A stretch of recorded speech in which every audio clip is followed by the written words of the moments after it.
needs for drinking, sanitation, industrial process, and agriculture.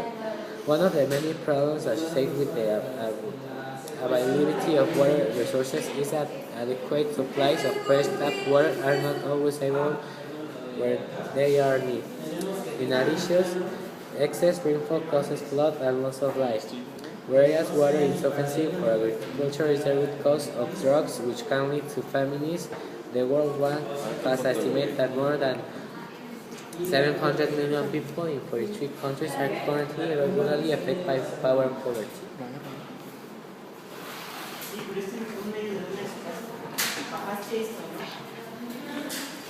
Environment. International attention has been focused primarily on global warming and its potential for causing irreversible global climate change.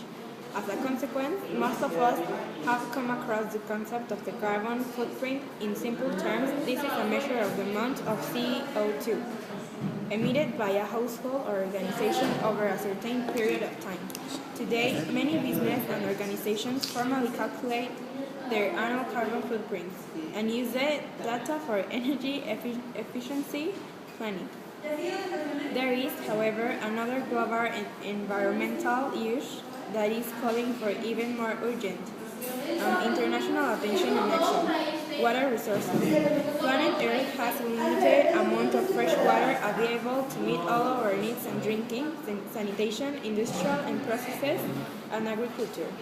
One of the many problems associated with the available is water resources is that adequate supplies of fresh tap water are not always available where they are needed. In addition, excess rainfall causes floods and loss of life, whereas water insufficiency for agriculture its root cause of droughts, which call it the famines. The World Bank has estimated that more than 700 million people in 43 countries are currently regularly affected by the water poverty. As a way of drawing society attention to the nature and scale of the problem, scientists have developed the concept of the water footprint as a measure of how much water is used. Here, however, the calculation of total water use is complicated by the fact that there are two components. Direct use, the water that we got directly from our fuel sets, and indirect use, the water used in the process of growing food and manufacturing the goods we buy. This indirect is known virtual water, and it's this water which is increasing concern. Like carbon footprints, water footprints enable us to calculate the amount of water we use, either as individuals or as business. But water footprints have more varied application than carbon footprints. They can be calculated for specific goods and products. For example, we know that it takes 5,000 liters of water to produce a kilogram of wheat and 2,400 for a hamburger, while a cotton t-shirt requires 2,000 liters. In other words, when we import a t-shirt, we may be indirectly importing water from a region where water is already scarce. Water footprints have also been calculated for each nation, with the result that we can compare international water consumption.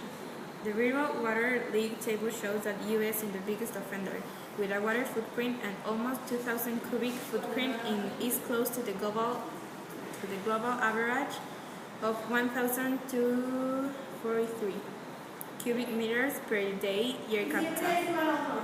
Whether this new calculation will lead to international contention about which nations should be reducing their H2O imports seems unclear as yet, but it looks likely. Environment. Over the last decade, international attention has been focused primarily on global warming and its potential for causing irreversible global climate change. As a consequence, most of us have come across the concept of the carbon footprint.